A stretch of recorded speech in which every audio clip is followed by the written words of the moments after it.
Assalamualaikum dan salam sejahtera kepada para pelajar cikgu sekalian. Pada video yang lepas kita dah cover tentang organisasi tisu tumbuhan. Okey, 1.1 di mana kita membincangkan tentang tisu kekal, tisu matang, okey, yang telah mengalami pembezaan atau sedang mengalami pembezaan. So ini nota yang cikgu buat semasa sesi PDPR yang lalu. Okey, katakan ini adalah sepohon pokok yang rimbun yang ada di sekolah kita, yang kamu suka lepak bersama dengan awek kamu. Cikgu tak galakkan, cikgu andaikan saja kamu jatuh hati pada seseorang, lepas tu kamu tulis perasaan cinta dia. Katakan tahun dia adalah 2021, tahun sekarang ni lah. Okey, di mana kamu tuliskan love. Kamu tuliskan love di bahagian bawah pokok tu, selari dengan ketinggian yang kamu dapat capai lah. Okey, ketinggian yang kamu dapat capai, love lah. Someone love someone. Okey, alright, kamu tulis di situ. Kemudian pada tahun 2050 katakan kamu kembali ke sekolah, lepas tu kamu tengok semula bahagian pokok tersebut, nak carilah kamu punya nama tu. Okey, iaitu 29 tahun akan datang. 29 tahun akan datang. Lama tu 29 tahun tu. Okey, 29 tahun akan datang. Kemudian kamu kembali semula ke lokasi tersebut. Of course pokok ni dah besar dah. Dah besar dia punya saiz dia. Ini pokok tu tadi dah makin besar. Soalan cikgu kepada kamu, okey, adakah tanda love yang kamu buat ini, bila kamu kembali, kamu tengok semula kan, tanda love yang kamu buat ni, adakah dia berada di pucuk ke ataupun kekal di situ? Okey, adakah dia kekal ataupun dia dah naik ke atas ikut pucuk, ikut pokok ini membesar? Itu soalan cikgu kepada kamu. Okey, dan soalan cikgu tu bukan ya atau tidak saja, kamu kena terangkan. Kamu kena terangkan, berikan penerangan. Okey.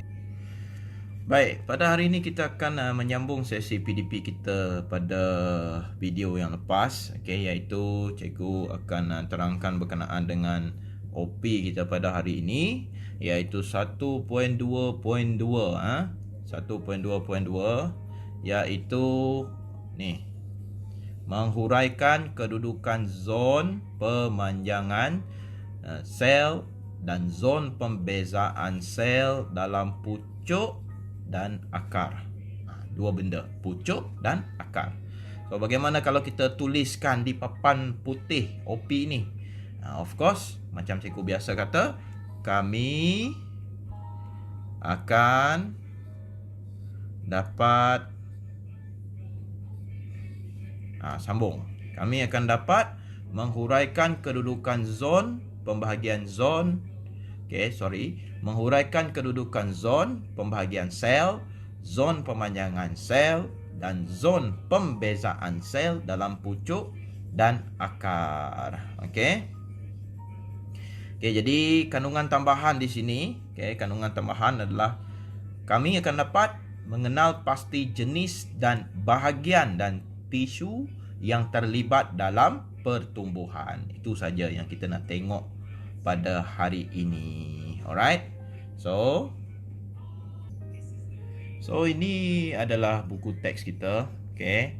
1.2 di mana kita akan bincangkan tisu meristem dan pertumbuhan. Sama-sama kita tengok pada skrin sekarang ni. So, soalan dia, pernahkah anda melihat perkembangan tumbuhan daripada anak benih tumbuh membesar menjadi pokok dewasa? Semua mesti pernah melihat, betul? Okey.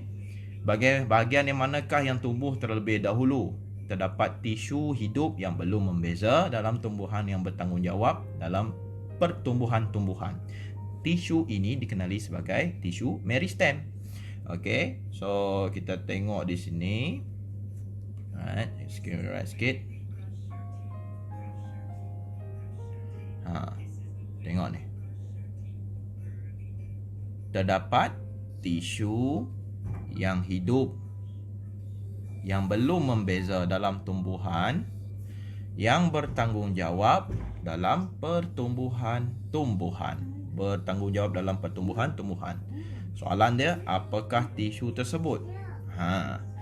Tisu ini dikenali sebagai tisu meristem. Ini jawapan dia. Tisu meristem, tisu yang belum membeza, bertanggungjawab dalam pertumbuhan.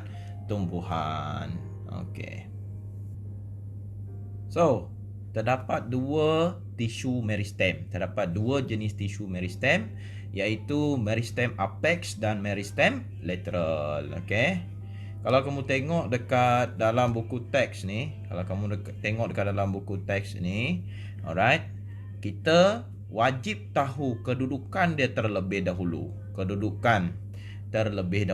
Okey, tisu meristem apex adalah berada di pucuk. Okey, manakala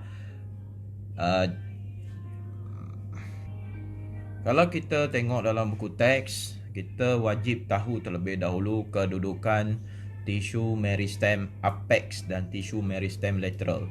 Di mana dua jenis tisu ini berada? Di mana meristem apex dan meristem lateral kedudukan dia. Okey, so kalau senang nak ingat, sistem tisu meristem apex dia berada di pucuk dan juga berada di hujung akar. Manakala tisu meristem lateral adalah berada di antaranya. Okey, berada di antara. Yang ni lateral, manakala yang ni apex. Okey, hujung pucuk. Ini apex juga, hujung akar. So, tulisan cikgu hodoh sikit kalau kamu tengok kat sini. Cikgu baru biasakan diri dengan tab ni. Di sini kita dapat tengok gambar dengan lebih jelas sekali kedudukan dia. Okey. Ni dalam gambar ni ada gambar biji benih yang sedang bercambah, comel. Ada 3 biji benih dekat sini yang sedang mengalami pertumbuhan. Ingat, kita tengok rajah 1/5 pula. Kedudukan meristem apex iaitu di pucuk.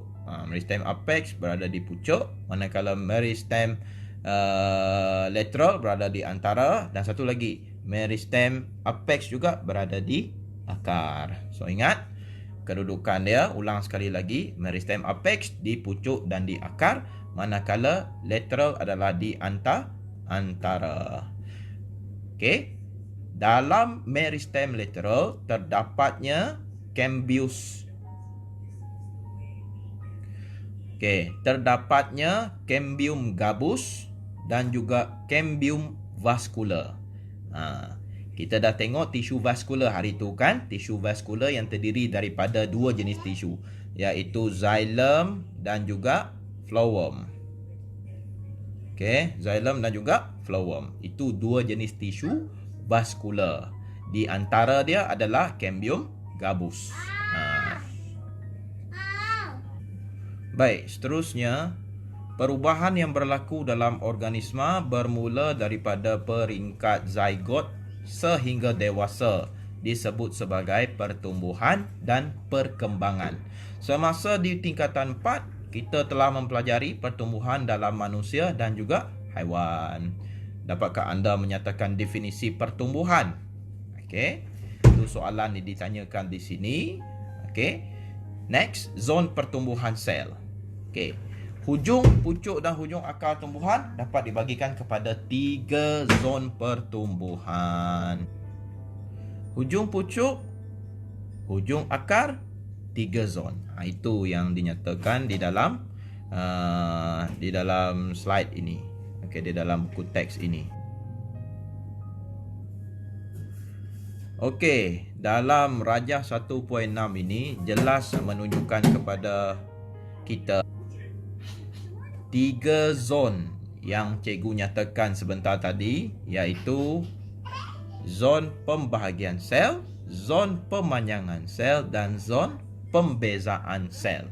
Kan? Di bawah dia adalah tisu matang. Ini tisu yang telah mengalami kematangan. Okey, di atas dia adalah 3 zon tersebut. Dan paling atas sekali meristem apex pucuk. Okey. Primordium daun, tisu vaskular mula terbentuk. di bahagian bawah pucuk. Ini xylem, phloem, tisu vaskular, cortex dan juga epidermis, iaitu bahagian luar. Bahagian luar tumbuh-tumbuhan, epidermis. Seterusnya kita tengok gambar foto di sini. Yang selari dengan rajah 1.6 ini gambar foto 1.3. Kita diperlihatkan oleh mikrograf sel meristem di hujung pucuk. Bagaimana nak mendapatkan mikrograf ni adalah menggunakan device yang kita biasa gunakan, iaitu mikroskop. Okey. Dalam mikrograf ini dia menunjukkan pucuk sebenarnya. Dalam mikrograf ini dia menunjukkan meristem apex pucuk, di mana kedudukan ini adalah sepatutnya berada di sini. Alright, ini yang berlaku di hujung pucuk. Alright.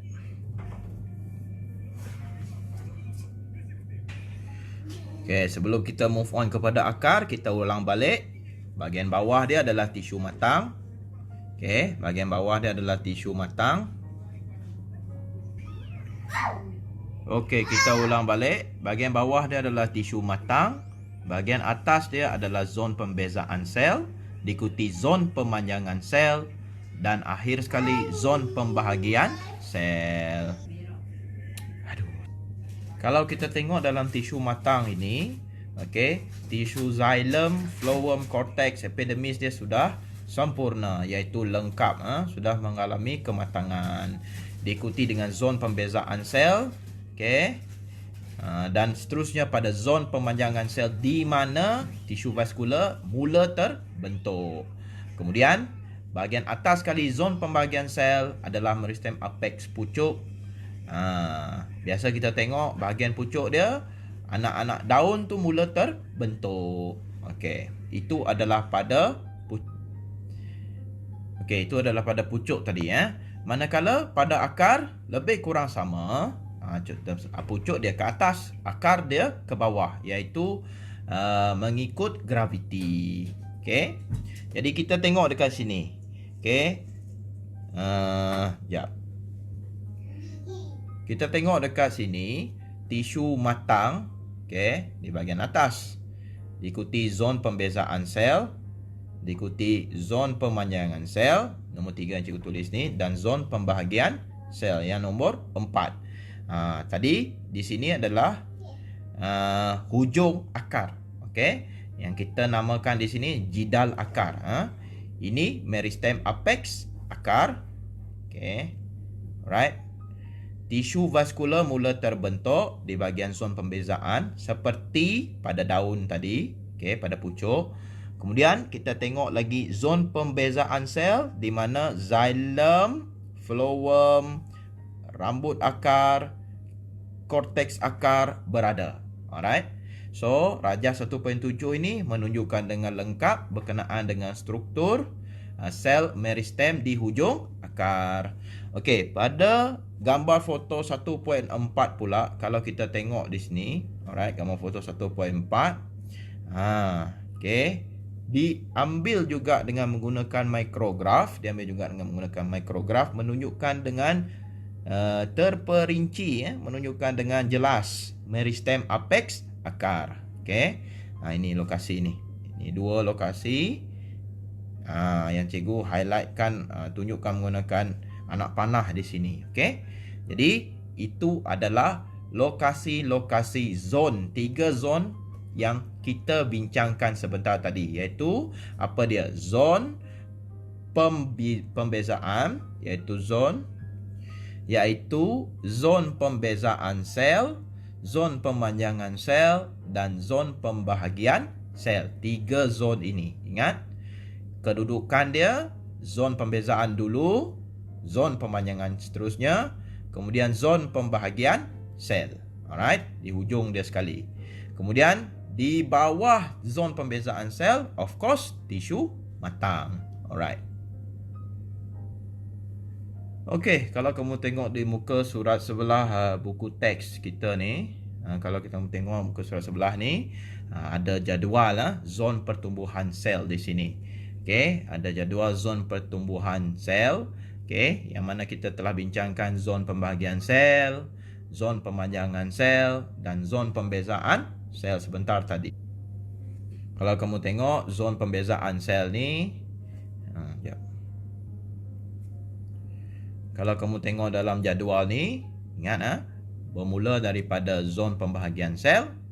Okey, kita baca zon pembahagian sel berlaku pada meristem apex yang terdiri daripada sel-sel yang terdiri daripada sel-sel meristem yang giat membahagi secara mitosis. Kita dah belajar tentang pembagian sel mitosis kan, di mana satu sel induk membagi kepada dua sel anak dalam organisma multisel. Okey, next. Pertambahan bilangan sel menyebabkan peningkatan kepanjangan batang tumbuhan. Okey. Sel bertambah, peningkatan kepanjangan batang tumbuhan. Itu yang kita perlu ingat. Next, semasa sel baharu terbentuk, sel yang terbentuk sebelumnya akan ditolak ke zon pemanjangan sel. Semasa sel baru terbentuk, sel yang terbentuk sebelumnya akan ditolak ke zon pemanjangan sel. Ini key point di sini, penting. Sel baru terbentuk, sel yang terbentuk sebelumnya akan ditolak ke zon pemanjangan sel. Okey, rajah 1.8 menunjukkan sel meristem. Okey, rajah 1.8 menunjukkan sel meristem terdiri daripada nukleus, dinding sel, sitoplasma dan juga vakuol kecil. Ini sel meristem lah. Okey. Next, kita pergi kepada zon pembahagian sel. Zon pemanjangan sel. Okey, zon pemanjangan sel terdiri daripada sel-sel yang mengalami pertambahan saiz. Ini key point dia. Pertambahan saiz. Besar, panjang. Pertambahan saiz berlaku melalui resapan air secara osmosis. Okey, dan penyerapan nutrien ke dalam sel serta disimpan di dalam vakuol. Tadi kita dah tengok struktur sel meristem. Vakuol fungsi dia adalah untuk menyimpan makanan. Okey, vakuol-vakuol kecil yang bersebelahan bergabung untuk membentuk vakuol yang bersaiz besar. Okey, proses ini dikenali sebagai pemvakuolan. Okey, apa itu pemvakuolan? Vakuol-vakuol kecil bersebelahan bergabung. Alright. Ni. Okey, kemasukan air mengenakan tekanan terhadap dinding sel lalu menolak, memanjang dan melebarkan sel. Okey, rajah 1.9. Macam itu rupanya. Okey, kita tengok rajah 1.9. Alright. Zoomkan sikit. Pemanjangan sel. Vakuol kecil ni bergabung. Okey. Menjadi satu vakuol yang besar. Okey, menjadi vakuol yang besar. Okey, kamu tengok akhir sekali. Vakuol kecil bergabung membentuk vakuol yang besar. Ini. Okey. Bila dia besar, dia akan menolak dinding sel. Menyebabkan pemanjangan sel, pertambahan saiz di sini. Okey. Jadi ini yang berlaku di dalam zon pemanjangan sel. Kemudian kita pergi kepada zon yang seterusnya, iaitu pembezaan sel. Zon pembezaan sel terdiri daripada sel-sel yang membeza. Okey, yang membeza, dan pembezaan berlaku apabila sel telah mencapai saiz yang maksimum. Okey, sel membeza membentuk tisu kekal seperti epidermis, korteks, xilem dan phloem. Ingat, tisu kekal kita dah belajar pada video yang lepas. Apa yang terdiri daripada tisu kekal? Epidermis, korteks, xilem dan phloem, iaitu tisu vaskular. Okey, sel berubah bentuk dan struktur untuk menjadi sel khusus yang mempunyai fungsi yang spesifik. Okey, sebagai contoh, sel epidermis pada daun membeza dan membentuk sel pengawal. Okey, Sel epidermis pada daun membeza membentuk sel pengawal yang mengawal bukaan liang stomata. Okey, selain itu sel epidermis pada akar pula membeza dan akan membentuk sel rambut akar. Untuk apa sel rambut akar itu? Untuk menyerap air. Next.